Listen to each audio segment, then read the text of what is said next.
नमस्कार। तो आज हम जरा बात कर रहे हैं कुछ बहुत ही मशहूर कोरियन वेब सीरीज पर। हमारे पास ना कुछ जानकारी है, कुछ सोर्सेज हैं जो 5 खास शोज पर फोकस करते हैं जो आजकल मतलब काफी चर्चा में हैं। मकसद ये है कि हम समझें इन स्रोतों के हिसाब से कि भाई इन 5 कहानियों में ऐसा क्या है जो दर्शकों को इतना खींच रहा है ना? हाँ, और लिस्ट भी काफी मजेदार है क्योंकि इसमें रोमांस भी है, हॉरर भी, एक्शन, कॉमेडी, थ्रिलर सब कुछ है। तो एक तरह से ये स्रोत शायद कोरियन एंटरटेनमेंट की पूरी रेंज दिखा रहे हैं। बिल्कुल। तो चलिए पहली वाली से शुरू करते हैं, जिसका जिक्र है क्रैश लैंडिंग ऑन यू। स्रोत कहता है कि इसकी कहानी थोड़ी अनोखी है। दक्षिण कोरिया की एक अमीर लड़की है, पैराग्लाइडिंग करते हुए वो गलती से उत्तर कोरिया पहुंच जाती है ओह, और फिर वहीं उसे एक आर्मी ऑफिसर से प्यार हो जाता है। स्रोत ने इसे कहा है रोमांस और इमोशंस का सुपरहिट कॉम्बिनेशन, और ये नेटफ्लिक्स पर हिंदी में भी है। हाँ, ये सुपरहिट कॉम्बिनेशन वाली बात ये इंटरेस्टिंग है। सिर्फ मतलब सरहद पार रोमांस ही नहीं, बल्कि लगता है स्रोत इशारा कर रहा है कि जिस तरह से इमोशंस को बुना गया है कहानी में वो खास है।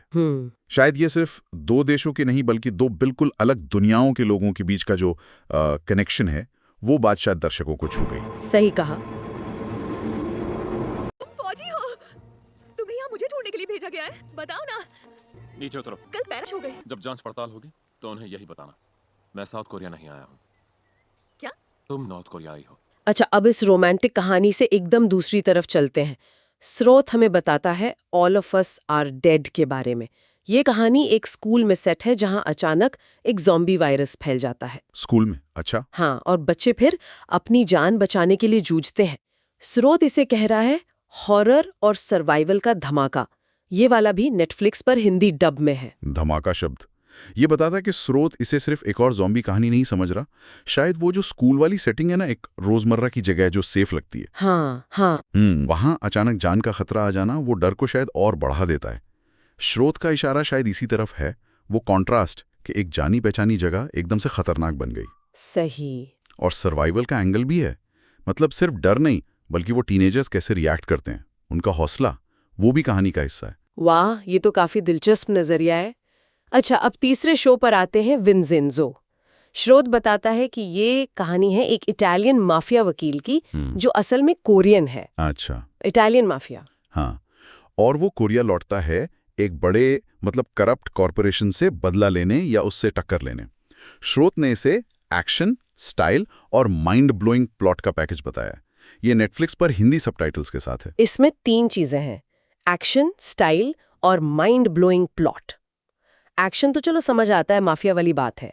स्टाइल का मतलब शायद किरदार का अंदाज होगा या फिर जिस तरह से शूट किया गया है वो सब। हाँ, लेकिन माइंड ब्लोइंग प्लॉट इसका मतलब शायद कहानी सीधी नहीं है, काफी ट्विस्ट्स एंड टर्न्स होंगे जिनका अंदाजा लगाना मुश्किल है। और ये एक तरह से एंटी हीरो वाला मामला भी लगता है ना। हाँ बिल्कुल। मतलब हीरो है पर पारंपरिक तरीके से अच्छा नहीं है, दर्शक शायद उसके मकसद से जुड़ते हैं।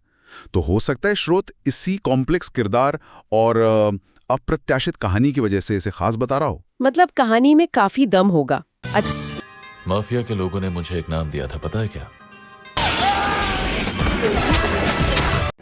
उसकी कीमत कितनी होगी पता है तुम्हें? अब कुछ हल्का फुल्का। चौथा शो है बिजनेस प्रपोजल। इसकी कहानी एक लड़की के बारे में है जो अपनी दोस्त की जगह एक ब्लाइंड डेट पर चली जाती है। ओके। और पता चलता है कि डेट उसके अपने बॉस के साथ है। अरे वाह। हाँ, तो स्रोत इसे बड़ा मजेदार बता रहा है और कह रहा है रोमांटिक कॉमेडी का किंग। ये भी नेटफ्लिक्स पर हिंदी सबटाइटल्स में है। किंग कहना तो काफी बड़ा दावा है ना, खासकर एक जानी पहचानी कहानी के लिए। गलत पहचान, ऑफिस रोमांस, ये सब तो होता ही है। हाँ, होता तो है। तो स्रोत शायद ये कहना चाह रहा है कि फॉर्मूला भले ही पुराना हो, लेकिन इसे पेश करने का तरीका, किरदारों की केमिस्ट्री होगी शायद, या कॉमेडी की टाइमिंग, या कुछ नई सिचुएशंस, वो इसे बहुत कामयाब और मतलब मजेदार बनाती हैं। कभी-कभी कहानी से ज्यादा कहानी कहने का तरीका हिट हो जाता है। ये बात तो है। डेट्स पे जाना होगा। ठीक है दादाजी। कभी अरेंज मैरिज नहीं करने वाली। मैं तो किसी से टकराऊंगी, नजरें मिलेंगी और प्यार हो जाएगा। और लिस्ट में जो आखिरी शो है उसने तो खैर पूरी दुनिया में धूम मचाई थी, स्क्विड गेम। हाँ, ये तो फेनोमेनन था। बिल्कुल। शोध के मुताबिक इसमें 456 लोग हैं, पैसों के लिए बचपन के खेल खेलते हैं, लेकिन ट्विस्ट ये है कि हारने की सजा मौत है। बहुत इंटेंस। हाँ, और दांव पर करीब 45 करोड़ रुपए हैं। स्रोत कहता है कि जिन्हें थ्रिल पसंद है उनके लिए ये जरूरी है, और ये भी नेटफ्लिक्स पर हिंदी डब में है। इसका असर तो मतलब जबरदस्त था। स्रोत का थ्रिल पर फोकस करना जरूरी है। ये सिर्फ एक्शन या मारधाड़ नहीं है, बल्कि वो एक साइकोलॉजिकल टेंशन है जो दर्शक महसूस करते हैं। जब वो बच्चों वाले खेल जानलेवा बन जाते हैं तो वो इंसानी फितरत, सही गलत, लालच, इन सब पर सवाल खड़े करता है। तो स्रोत शायद इसी बात पर जोर दे रहा है कि ये सिर्फ एक सर्वाइवल गेम नहीं, बल्कि एक तरह की सोशल कमेंट्री भी है जो इसे इतना पावरफुल और सोचने पर मजबूर करने वाला बनाती है। तो अगर इन पांचों शोज की जानकारी को एक साथ देखें तो एक बात तो साफ है, कोरियन ड्रामा में वैरायटी बहुत है। मतलब एक तरफ दिल को छूने वाला रोमांस है, तो दूसरी तरफ एकदम रोंगटे खड़े करने वाला हॉरर और थ्रिल। हाँ। साथ में एक्शन भी है, स्टाइल भी और कॉमेडी भी। और अच्छी बात यह है कि नेटफ्लिक्स पर इनकी हिंदी में डबिंग या सबटाइटल्स होने से ये भारतीय दर्शकों के लिए और भी आसान हो गए देखना। हाँ बिल्कुल। और ये विविधता जो है ना, ये हमें सोचने पर मजबूर करती है।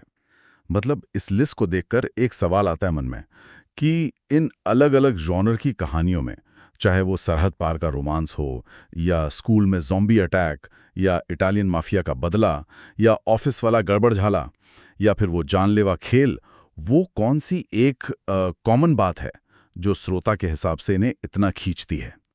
सोचने वाली बात है।